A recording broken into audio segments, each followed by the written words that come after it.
ಇದಾಗ್ಬಿಟ್ಟಿದೆ ಕಾರ್ಯಕ್ರಮ ಕಾರ್ಯಕ್ರಮ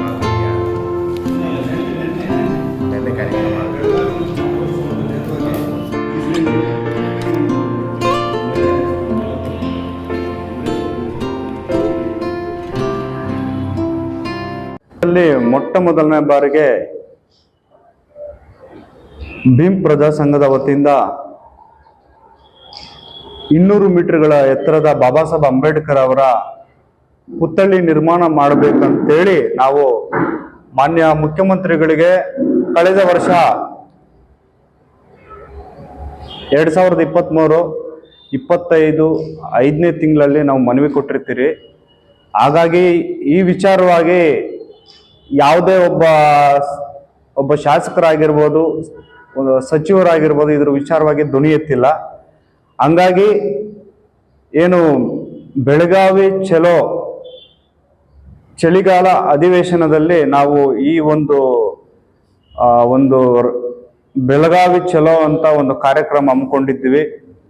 ಹಂಗಾಗಿ 17ನೇ ತಾರೀಕು ಡಿಸೆಂಬರ್ 2024ರಂದು ನಮ್ಮ ಭೀಮ್ ಪ್ರಜಾ ಸಂಘ ಹಾಗೂ ಅನೇಕ ದಲಿತ ಸಂಘಟನೆಗಳ ಒಕ್ಕೂಟ ಬೆಳಗಾವಿನಲ್ಲಿ ಏನು ಮಾನ್ಯ ನಮ್ಮ ಸಮಾಜ ಕಲ್ಯಾಣ ಸಚಿವರಾದಂಥ ಎಚ್.ಸಿ. ಮಾದೇಪ್ಪ ಅವರನ್ನ ಭೇಟಿ ಮಾಡಿದಾಗ ಅವರು ನಮಗೆ ಒಳ್ಳೆ ರೀತಿ ಒಂದು ವಿಚಾರ ಹೇಳಿದ್ದಾರೆ.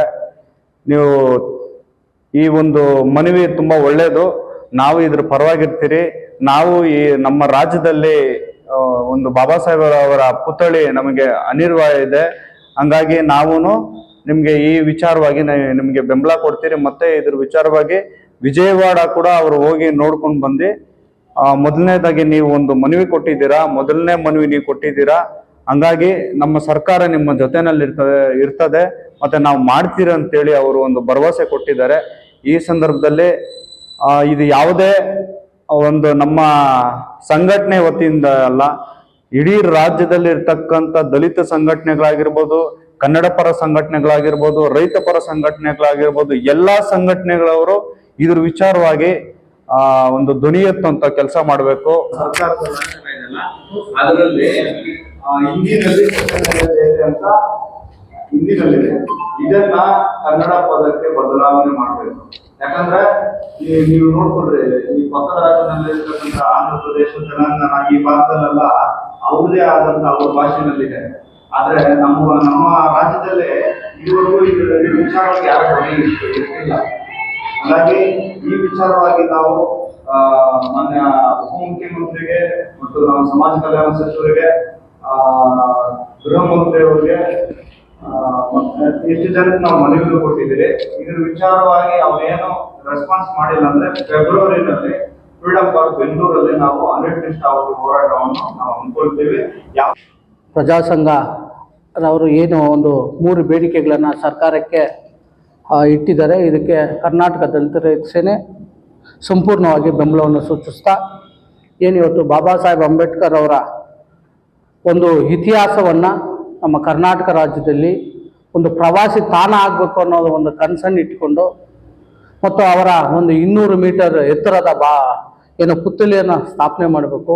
ಮತ್ತು ಅದರಲ್ಲಿ ಏನು ಗ್ರಂಥಾಲಯವನ್ನು ನಿರ್ಮಾಣ ಮಾಡಿ IAS, IPS ಮತ್ತು KS ಹೆಚ್ಚಿನ ವ್ಯಾಸಂಗ ಮಾಡುವ ಒಂದು ವಿದ್ಯಾರ್ಥಿಗಳಿಗೆ ಉಚಿತವಾಗಿ ಒಂದು ಶಿಕ್ಷಣವನ್ನು ಕೊಡಬೇಕು. ಮತ್ತು ಏನು ಈ ಕರ್ನಾಟಕದಲ್ಲಿ ಕನ್ನಡಿಗನೇ ಸಾರ್ವಭೌಮ ಅಂತ ಏನು ಹೇಳ್ತೀವಿ ನಾವು, ಅದರಂತೆ ಏನು ಇಂಗ್ಲೀಷಲ್ಲಿ ಸತ್ಯಮೇವ ಜಯತೆ ಅಂತಿದೆ, ಅದನ್ನು ಕನ್ನಡದಲ್ಲಿ ಹಿಂದಿಯಲ್ಲಿದೆ, ಹಿಂದಿ ಪದದಲ್ಲಿ ಇರೋದ್ರಿಂದ ಅದನ್ನು ಕನ್ನಡಕ್ಕೆ ಅನುವಾದ ಮಾಡಿ ಕನ್ನಡದಲ್ಲಿ ಅಲ್ಲಿ ಏನು ಹಾಕಬೇಕು ಅಂತ ಹೇಳಿದ್ದಾರೆ.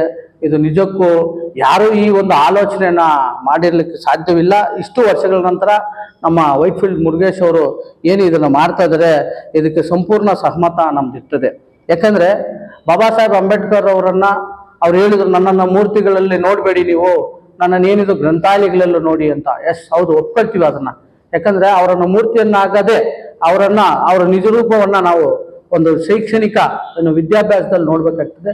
ಆದರೂ ಸಹ ಅವರನ್ನು ಮರೆಯಾಗ್ತಾ ಇರ್ತಾರೆ. ಅಂಬೇಡ್ಕರ್ ಅವ್ರನ್ನ ಮರೆಮಾಚುವ ಒಂದು ಹುನ್ನಾರ ಈ ರಾಜ್ಯದಲ್ಲಿ ಮತ್ತು ಈ ದೇಶದಲ್ಲಿ ನಡೀತಾ ಇದೆ.